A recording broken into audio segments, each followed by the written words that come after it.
Welcome back. Today we're here with the all-new Traeger Woodridge Elite. Now, a few months back you saw me review the Woodridge, the standard model, in the damn snow, and I'm here today to tell you that we have much better weather. Doesn't feel much warmer, but it sure as hell looks a lot nicer out today. But today's focus is going to be about the Woodridge Elite. We're going to cover everything from all of the features, some of the uses. I've actually cooked on it about 6 times so far, so I can give you some experience that I've had.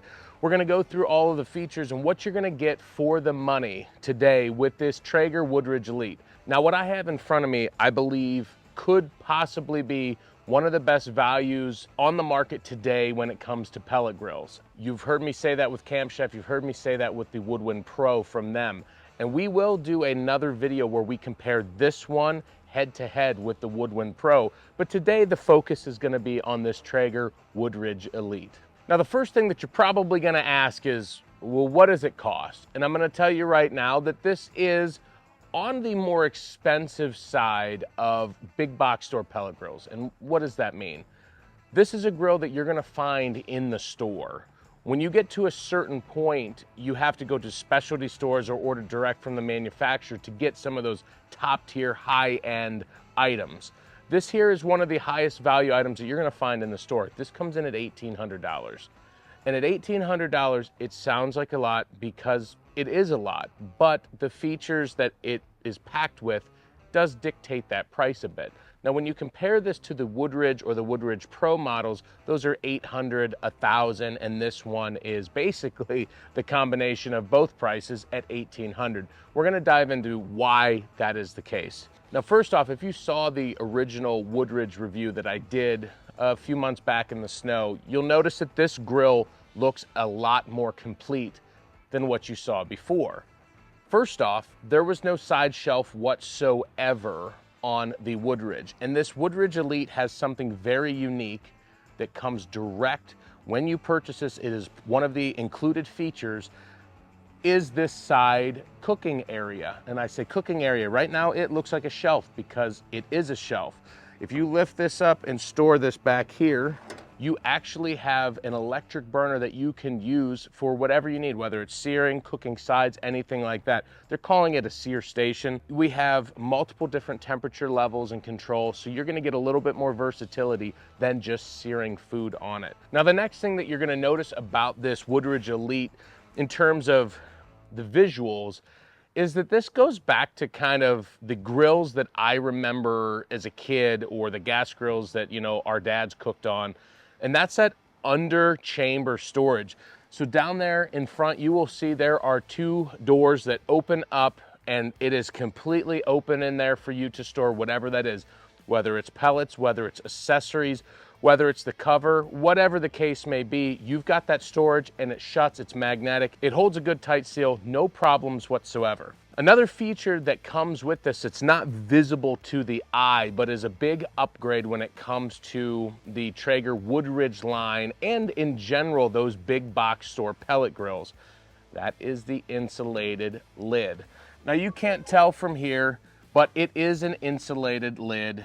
This does make a difference when it comes to holding temperature. I can tell you, I've noticed it already. Now, with this, you have the same controller that you had on the Woodridge that you saw me cook on a few months ago. It is a PID controller. It uses their Wi-Fi technology. It has the ability to connect a wireless probe to it. It's got a lot of functionality, and I will tell you, it runs very, very, very, very well. This thing runs true to temperature better than most pellet grills that I have ever seen. And the reason why I say that is I was cooking a brisket a few weeks ago on this pellet grill, and I was using my ThermalWorks RFX, which is a combination of a wireless probe and a pit probe. I always run the pit probe, especially when I'm doing an overnight cook like I did on that brisket. The other nice thing about that is I can actually monitor the performance of the pellet grill itself. And I will tell you that this thing fluctuated so close to set point and was so stable. It was probably one of the most stable cooking grills that I've ever cooked on.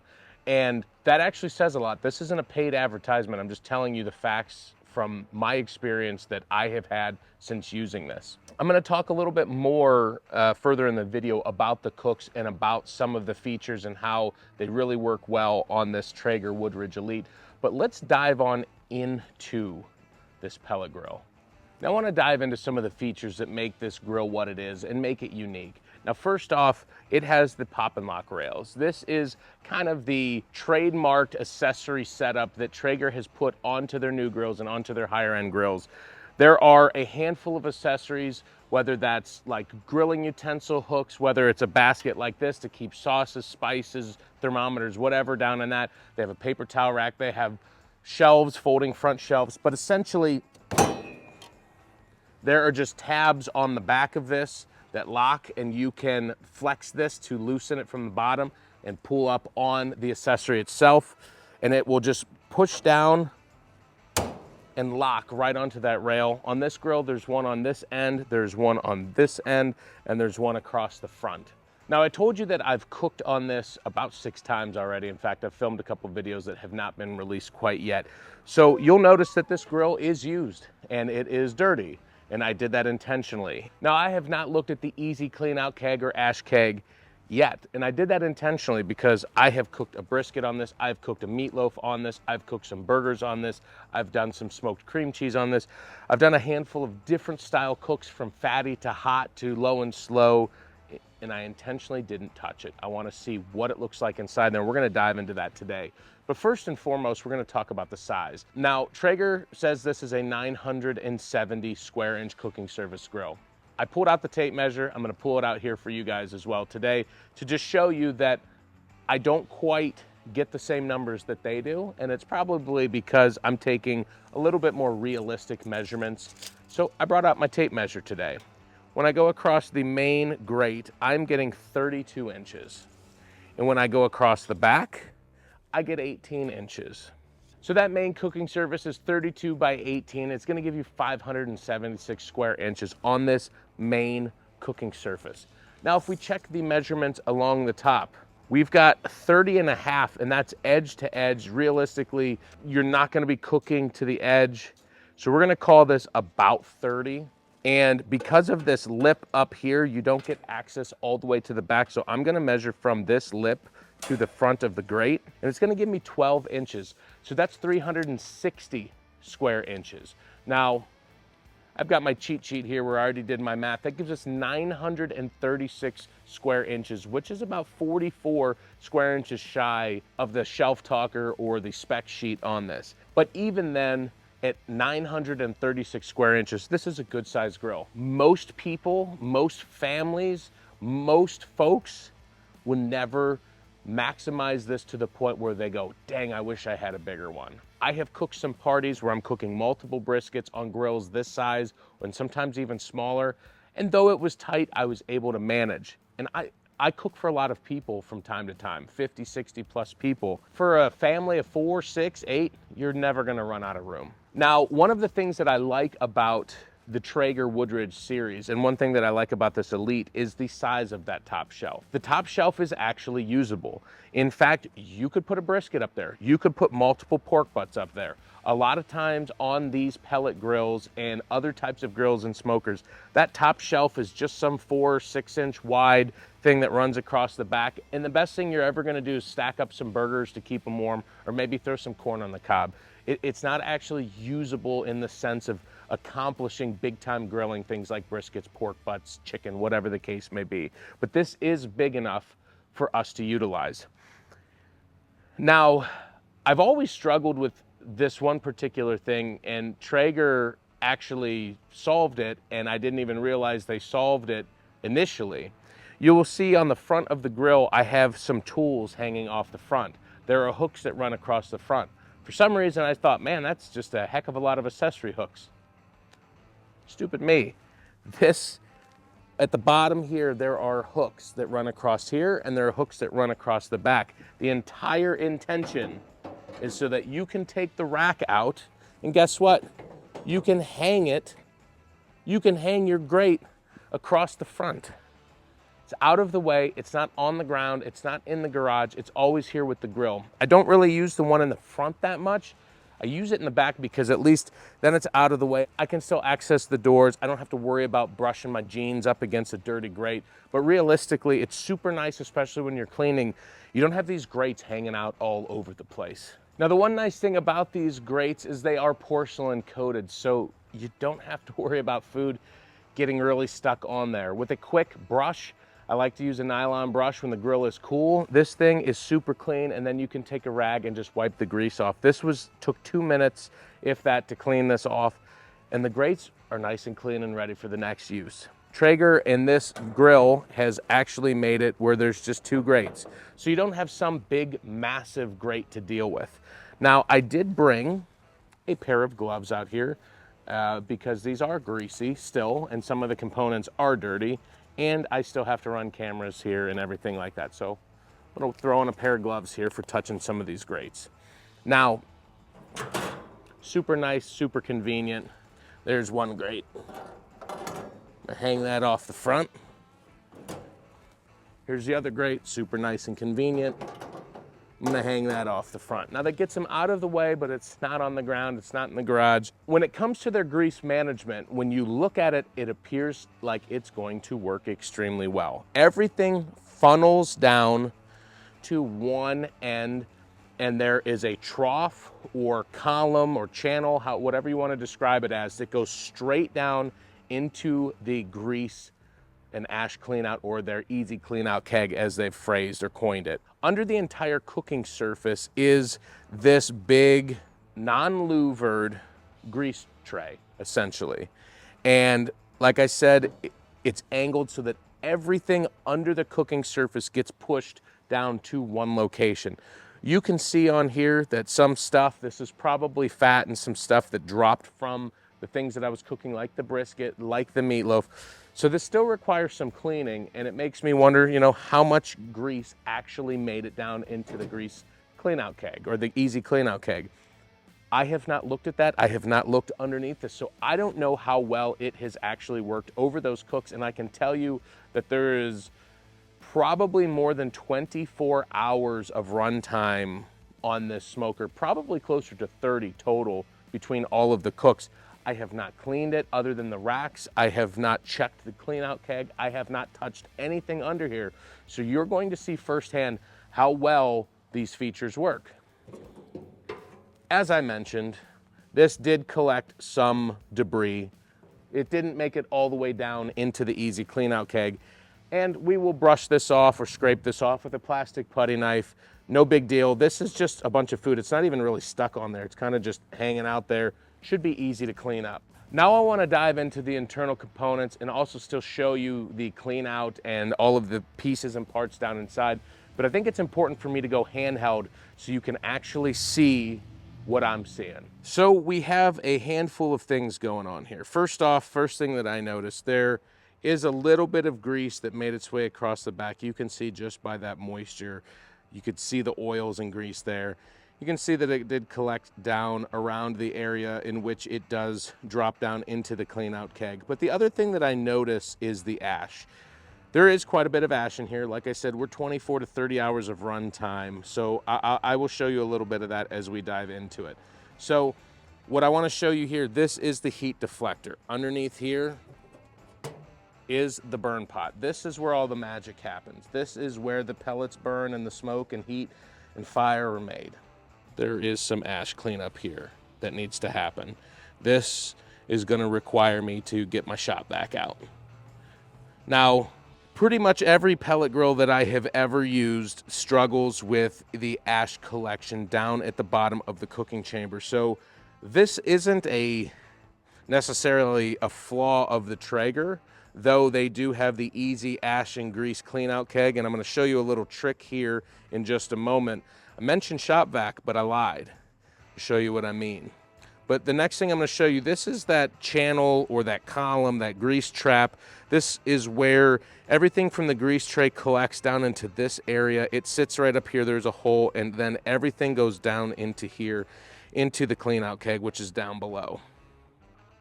I can tell you, even though I mentioned a little bit of grease here and some of the grease off the back, I can tell you that this is one of the cleanest cooking chambers that I have ever seen. When I say that there's barely any grease, there's barely any food or grime or anything like that, it's mostly just ash. I'm gonna show you a little trick on what we can do to clean that out where you don't need to get your shop vac. So let's go ahead and do that. Now, before I show you this trick with the ash clean out, I want to show you the grease trap or the easy clean out keg and show you the grease that's in there.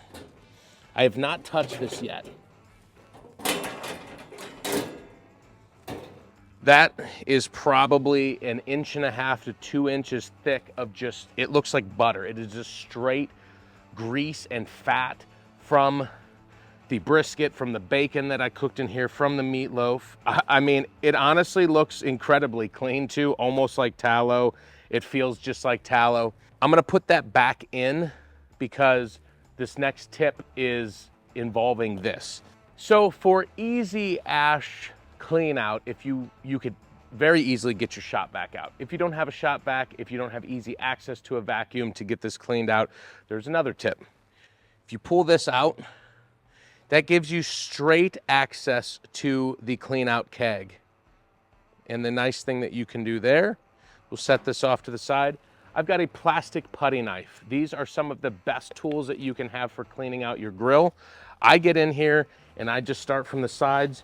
I scrape the sides down and get all that ash and crap down to the bottom. And I'll go all the way around and do this on all sides. Now the tip that I'm gonna show you, and maybe this is what Traeger means by the easy ash clean out. I've never actually seen anything that says this or shows this as how it is intended to be used, and maybe that's my ignorance for not looking directly in the manual, but I've never actually seen anything on this. You have this giant, basically trash bin here. Just scrape your ash down into the easy clean out keg, and then you can go dump that into your trash can or replace the foil liner.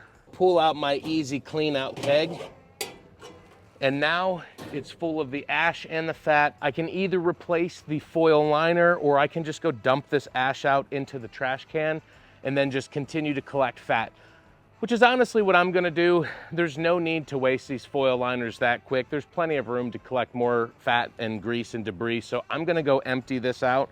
We'll get it back inside. Get that keg replaced just like so. And it's time to start putting this grill back together. Super simple. We've got this trough, this channel, this collection tube, whatever this is called. This goes right down here. Then we have this little cover plate that covers the easy clean out keg, just like so. Then we have our heat deflector. And this deflector specifically keeps the heat from the firebox, from the fire pot, burn pot.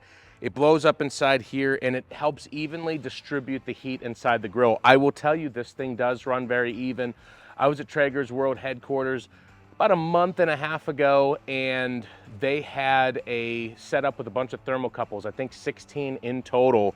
And this was like an industrial size test that they were running live. And the temperature fluctuations or lack thereof across the cooking surface was so minimal that's why I don't see a reason to do a biscuit test. Now, if you guys really want to see it, I'll do it. I haven't done one in a while, and I like biscuits, so we could always do one. But I'll tell you, from my experience from cooking on it, I didn't notice any hot spots regardless of what it was I was cooking. And from that test that they had running there live with some of their engineers, it was showing incredible results as well. Got this thing cleaned up. We're gonna get this down inside again. And there's some tabs to make sure that you get it aligned properly, just like so. Now we've got our cooking grates.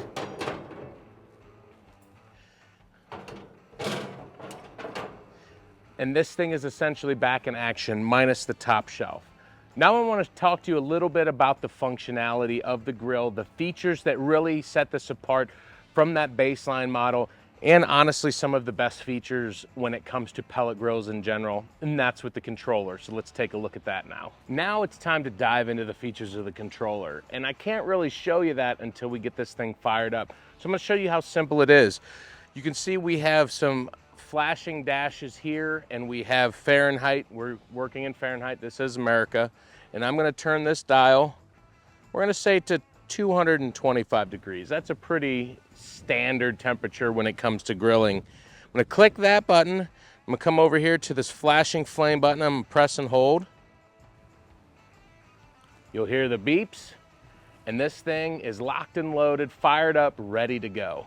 While this thing is getting fired up, I'm gonna show you some of the technology features that I think are pretty cool about this grill. Now, one of the cool things when I was doing my low and slow overnight brisket cook, there's always this fear of running out of pellets. And of course, you could always top it off, which I usually always do, just in case I sleep in or things are going well or pellet consumption's higher for some reason. But this Traeger Woodridge Elite has a sensor and a light down in the hopper. Let's see if you could show it here. This is the actual sensor. It's going to read the amount of pellets basically based off of distance from the sensor, but it's gonna tell you what percentage of pellets you have left. And I'll be honest with you, it's pretty accurate. Now, this thing is pretty low now, and I'm gonna pull up the Traeger app here and see if I can show you what it's telling for pellet level.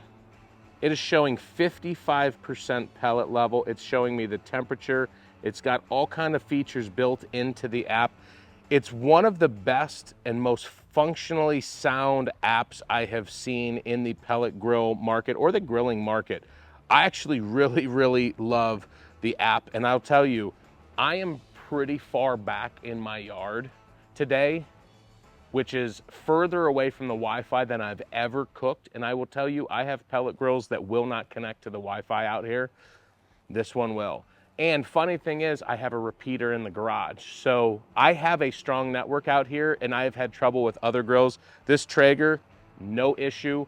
The other two Traegers that I have, the Woodridge and the Ironwood XL, not a single issue whatsoever with Wi-Fi connectivity. And I'll show you right here. I'm connected and I'm far from my house right now. While I'm in here, another nice little nifty thing here is this compartment here. This is great for storing your probes. I have arguably too many grills, which means I have too many probes, which means I've also accumulated probably 20 plus probes over the year that didn't leave with the smokers when I got rid of them, and I don't even know what they are anymore. So with this Traeger and my other Traegers, this little place inside, they never leave there. If I'm using them, they're in the meat, and when I'm not using them, they're back in here, and that keeps them nice and secure and with the grill, so you don't get them lost in my random junk drawer in the garage. Another thing worth mentioning that is nice is you pretty much have everything you need for normal use and even troubleshooting right here on the inside of the lid. It gives you the instructions, it tells you menu options, it goes through troubleshooting, shows you some of those electrical requirements. It even has QR codes on everything you need to know and how to get started. They make this thing dummy proof. The controller itself works incredibly well, and it's very intuitive and it's very simple. No complicated in-depth menus. A lot of just buttons that turn features on and off, and the display that shows you your temperature. It's kind of hard to beat. All right, the grill's up to 225 degrees now, and I want to show you some of the features that make this thing stand apart from the competition when it comes to pellet grills in today's market.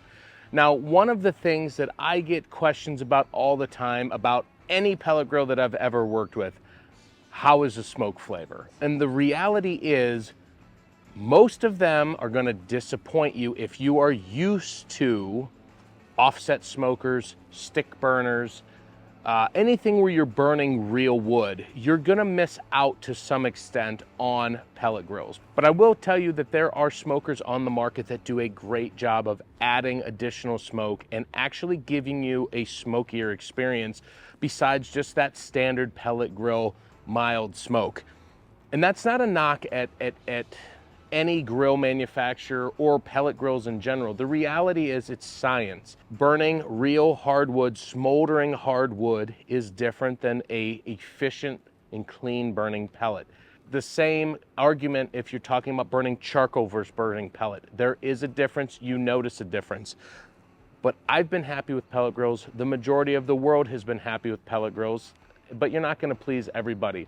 But there's a feature on this Traeger and some of the higher end Traegers that make a difference.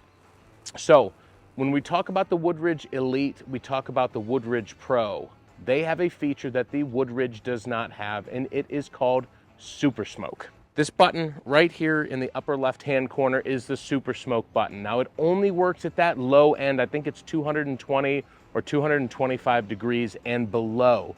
The reason why is it has to make that wood smolder. It has to see some temperature fluctuations, and it produces a more prominent smoke. In fact, right now, I can't even hear the smoker run, but when I turn it on super smoke, you hear the pulsating of the fan increase. So you're hearing higher highs and lower lows. And what that is doing is it's basically going like this on the fire, and it's making it smoke. It can only do that efficiently at those low temperatures. That's just the name of the game. That's just one of the things that it comes to pellet grills. The lower the temperature, the better the smoke. So all I have to do to get super smoke to work is I press and hold this button. And look, you'll see the cloud kind of appear on the display. You'll see it over here on the side. And I don't think you can hear it, but you will hear the phoo, phoo, phoo of the fan. And you'll hear it like this for as long as it's running like that. And I will tell you, from that overnight low and slow brisket cook that I did a few weeks back, the super smoke made a difference. It is a feature that I will tell you wholeheartedly it is worth getting.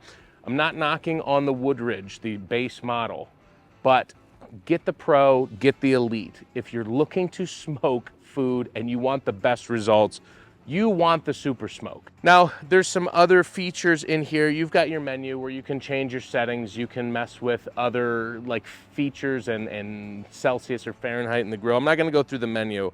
I'm gonna talk about the main features. The other thing you've got is a timer. And I wanna remind you as well, if I pull up that Traeger app, every single one of these features that I'm talking about right now is available on my phone. So I can set super smoke from here. I could set the timer from here. I can change the temperature from here. I can shut down from here. Basically, the only thing that I can't do is look at the food and turn it on. Turning it on is a safety concern that we don't want to mess with, so you can never turn your grill on from the app itself. Now, there is a feature on this that you don't see on many pellet grills, and I really want to talk about it. It's this button right here. The keep warm function on this basically sets the set point to 165 degrees and allows you to hold your food. Holding a brisket in here, I tested it. It works well. It is perfect for resting foods. It's perfect for keeping things warm. Now I want to walk you through a few of the features that make this thing efficient and a few of the things that make this controller run. You know, with this being a PID controller, it has a variable speed fan. In the super smoke, you're going to hear it puff. In a normal working, normal 225 degree, you're just going to hear the fan fluctuate a little bit based off of the speed, based off of the need.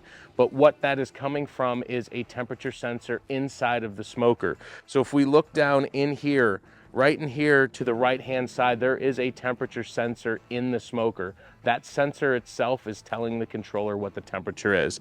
The other thing that I want to make mention of in here is that there is no chimney.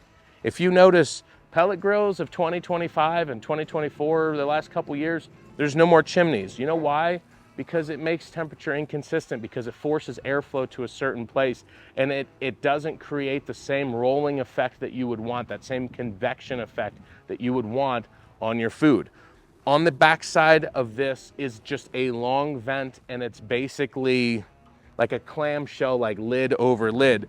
This creates a small little gap across the back, and the back side of this is rounded, which creates a rolling effect, and then it allows that air to escape out the back. It's gonna help with evenness. It's gonna help with getting that smoke circulating around your food. It does a good job. If you are looking for a total package pellet grill where you buy it once and you get all the features that you need, this might just be the one.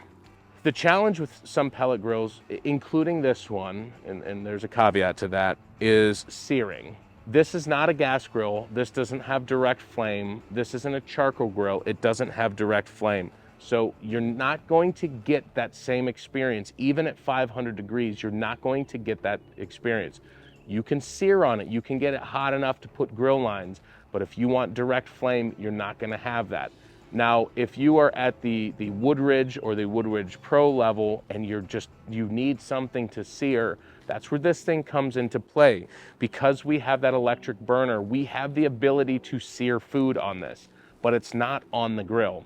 Most pellet grills on the market to this day have not gotten the internal sear thing and smoker thing perfected. It's hard to do everything great. With this package as it is, with the incredible level of control that you have with this controller, with how even this thing cooks, with how well it tracks temperature, and the fact that you have this electric burner over here that you can sear, this thing is a total package.